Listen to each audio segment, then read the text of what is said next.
नमस्कार। इस अगले वीडियो में हम देखेंगे मकर लग्न कैप्रिकॉर्न एसेंडेंट वालों के लिए फरवरी 2025 कैसा रहेगा। 12 फरवरी तक आपको परेशानियों का सामना करना पड़ेगा, क्योंकि षष्ठेश और अष्टमेश आपके लग्न में हैं। छठे स्थान के स्वामी लग्न में आने से आपकी तबीयत भी ढीली रहेगी, यानी बीमारी होने की संभावना है। शॉर्ट टर्म बीमारियों के लिए रूल करता है छठा भाव, लॉन्ग टर्म नहीं। और अष्टमेश भी हैं, तो यहाँ पे परेशानी लंबे बीमारी जिसको है क्रोनिक डिजीज़ेस, उनको भी फ्लेयर अप हो सकती है, उनकी एग्जिस्टिंग बीमारियाँ। 11 फरवरी तक बुध हैं और 12 फरवरी तक सूर्य। तो कुल मिलाकर के 12 फरवरी तक सिर्फ बीमारी नहीं, विपरीत परिस्थितियों का भी सामना करना पड़ेगा, यानी एडवर्स सिचुएशंस आपके लाइफ में आएंगे, चैलेंजेस आएंगे। इस टाइम पे आपको बैकफुट पे रहना चाहिए। और 12 फरवरी के बाद से यही सूर्य आपके अष्टमेश जो हैं आपके दूसरे भाव में जाएंगे, और 11 फरवरी के बाद बुध भी जाएंगे, यानी 12 फरवरी के बाद ये दोनों ग्रह आपके सेकंड हाउस में जाएंगे। यहाँ शनि सूर्य की युति होगी गोचर। ये एक डिस्प्यूटेबल सिचुएशन है। शनि सूर्य की युति east and west, hot and cold, है ना, ये डिस्प्यूटेबल सिचुएशन, कॉन्फ्लिक्टिंग सिचुएशन ला सकता है। ये कुटुंब स्थान है, तो आपके फैमिली वालों के साथ आपकी कुछ मतभेद हो सकता है, लड़ाई हो सकती है। और परिवार वालों को, परिवार से मेरा मतलब हस्बैंड या वाइफ से नहीं है, परिवार यानी फर्स्ट ब्लड जो कुटुंब के कैटेगरी में आते हैं, कुटुंब जिनको बोलते हैं, कुटुंब में कहीं ना कहीं उनको हेल्थ से परेशानी भी आएगी। कुटुंब को भी आपके माता के घर देखें, मदर्स हाउस देखें, चौथे भाव के स्वामी छठे में है मंगल, और अष्टम स्थान के स्वामी सूर्य सेकंड हाउस में है, सूर्य शनि के साथ। शनि सूर्य की युति ऑपोजिट्स की है, और दोनों यहाँ पे अष्टम स्थान को फ्लेयर अप कर रहे हैं। तो बीमारी और झगड़ा दोनों की संभावना है। और इसके अलावा कुछ ईगो क्लैशेस भी हो सकता है आपके फर्स्ट फैमिली के साथ, यानी कुटुंब के साथ। और इनकम में के जगह पे एक्सपेंसेस ज़्यादा होंगे एडवर्स सिचुएशंस के लिए, बीमारी के ऊपर हो या किसी विपरीत सिचुएशन को हैंडल करने के लिए हो। इस तरह की परिस्थितियां आपकी 12 फरवरी से 14 मार्च तक बनी रहेगी। 27 फरवरी तक बुध कुंभ में है, यानी आपके सेकंड हाउस में। 27 फरवरी के बाद से बुध आ जाएंगे आपके तीसरे भाव में। तो 27 फरवरी के बाद जिनका प्रिंटिंग प्रेस, पब्लिकेशन, किसी भी पब्लिकेशन, राइटिंग से कोई भी काम हो, डॉक्यूमेंटेशन यानी लिखा पढ़ी का काम हो, डॉक्यूमेंट से रिलेटेड काम हो, इन कामों में उनकी सफलता मिलेगी। और सिर्फ पब्लिकेशन नहीं, transport, telecommunication, anything which is moving, mathematics, speech, mathematics के प्रोफेसर हों, लेक्चरर हों, इस तरह के फील्ड्स में जो लोग हैं उनके लिए 27 फरवरी के बाद ये सक्सेसफुल फेज़ आएगा। यहाँ शुक्र उच्च के भी बैठे हुए हैं, उच्च स्थान पे हैं, एग्जॉल्टेड सिचुएशन में हैं।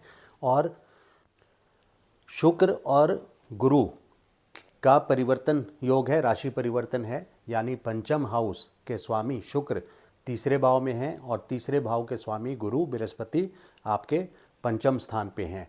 तो पड़ोस में कहीं ना कहीं कोई लव अफेयर भी हो सकता है। पड़ोस से मतलब सिर्फ इमीडिएट पड़ोस से नहीं है, पड़ोस से मतलब होता है शॉर्ट डिस्टेंस पे थोड़े से, जिनको पड़ोस के कुनबे में आप बोल सकते हैं, वो लव अफेयर भी हो सकता है। और इसके अलावा ये भी हो सकता है कि कोई सेलिब्रेशन, फेस्टिवल, किसी तरह का इवेंट, क्योंकि शुक्र हैं वह जहाँ पे और उच्च के हैं, तो किसी तरह के इवेंट, फंक्शन की तरह, कोई फंक्शन, बर्थडे पार्टी हो, किसी तरह की सेलिब्रेशन हो, मैरिज एनिवर्सरी हो, इस तरह के इवेंट में आपको ला सकते हैं। ये 28 जनवरी से पूरे 31 मई तक शुक्र यहाँ पर हैं, तो इस तरह का इवेंट आपके लिए पड़ोस के साथ एक मधुर संबंध बना रहेगा। और राहु के साथ हैं यहाँ पे, तो इस चीज़ का डबल असर हो जाता है, क्योंकि शुक्र और राहु एक दूसरे का एक मैग्नेटिज्म सा है, ये माया ये भी फैलाते हैं। और शुक्र जो है रिलेशनशिप का, festival, comfort, luxury, fashionable items, functions, events, इस तरह के अच्छे प्लेजरेबल मोमेंट्स लाइफ में शुक्र देते हैं। इसके वजह से फाइनेंशियल पोर्टफोलियो के लिए देखिए, आपके लिए इम्पॉर्टेंट डिसीजन जो भी है वो कोशिश कीजिए 14 मई के पहले आप कंप्लीट कर लें, क्योंकि बृहस्पति फिर अगले एक साल के लिए, पूरे एक साल के लिए बृहस्पति जाएंगे आपके छठे भाव में, जो कि विपत्ति स्थान है, कर्ज स्थान है। तो यहाँ पे परेशानी, फाइनेंशियल पोर्टफोलियो का कोई भी बड़ा इंपॉर्टेंट डिसीजन है उसको आप कर लीजिए 14 मई के पहले। 14 मई के बाद आपको परेशानी आएगी। बेशक 18 अक्टूबर से 5 दिसंबर तक बृहस्पति आपके एग्जॉल्टेड सिचुएशन में होंगे और उच्च स्थान पे होंगे, आपके सप्तम भाव में रहेंगे। लेकिन ये 42 या 47 दिन का टाइम है जिसमें, जो कि बहुत शॉर्ट टर्म, कोई बहुत ठोस काम, बड़ा काम आपको नहीं करके देंगे इस टाइम पे। लेकिन फिर भी 18 अक्टूबर से 5 दिसंबर एक थोड़ा रिलैक्सेशन का टाइम मिलेगा फाइनेंशियल पोर्टफोलियो से रिलेटेड। बट कोशिश करके 14 मई से ही के पहले आप अपने फाइनेंशियल पोर्टफोलियो से रिलेटेड कोई भी इंपॉर्टेंट डिसीजन है तो वो कर लीजिए। प्रॉपर्टी से रिलेटेड भी चतुर्थ स्थान के स्वामी मंगल आपके 6th हाउस में हैं, वक्री स्थिति में हैं 24 फरवरी तक। तो प्रॉपर्टी से रिलेटेड कोई डिस्प्यूट, किसी तरह का झगड़ा हो सकता है। प्रॉपर्टी से रिलेटेड कोई भी काम आप करें तो बहुत बैकफुट पे रह के सोच समझ करके उसको पूरा करें, क्योंकि आपके चतुर्थेश छठे भाव में स्थित हैं। नवम स्थान पे केतु का गोचर है। देखिए यहाँ पे नवम स्थान पे धर्म का स्थान है, पिता का स्थान है। पिता के हेल्थ के लिए खास करके केयरफुल। यहाँ अष्टमेश आपके 12 फरवरी के बाद से शनि के साथ युति उनका, वो अच्छा टाइम नहीं है 12 फरवरी से 14 मार्च। और पिता के स्थान पे केतु भी गए हुए हैं। केतु पूरे 18 मई तक हैं 2023 अक्टूबर से ही। तो फादर के हेल्थ की तरफ आपको सजग रहना चाहिए। कोई भी हेल्थ रिलेटेड कंसर्न अगर आता है फादर का तो उसको अंडरमाइन ना करें, यानी नज़रअंदाज ना करें। उसको सजग हो करके डॉक्टर्स को कंसल्ट करें और अपने पिता का खास करके ध्यान रखें। केतु का ये धर्म स्थान भी है। देखिए धर्म और ज्ञान का स्थान भी है, लेकिन केतु जो है ये इंटेलेक्ट को रूल करता है। तो यहाँ पे संगम है इसका, आपके ज्ञान का, धर्म का, बुद्धि का। इंटेलेक्ट यानी बुद्धि।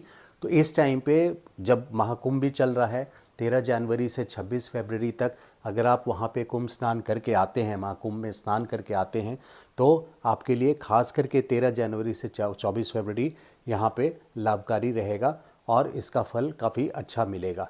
चाइल्डलेस कपल के लिए, जिनकी बच्चे की प्लानिंग है और बहुत सालों से बच्चा नहीं हो पा रहा, उसके लिए ये बहुत इंपॉर्टेंट है कि आप 14 मई के पहले प्लान कर लें। बृहस्पति इस टाइम पे पूरी तरह से ब्लेस करेंगे आपको। जो लोग IVF प्लान करना चाहते हैं वो भी IVF की प्लानिंग 14 मई के पहले कर लें।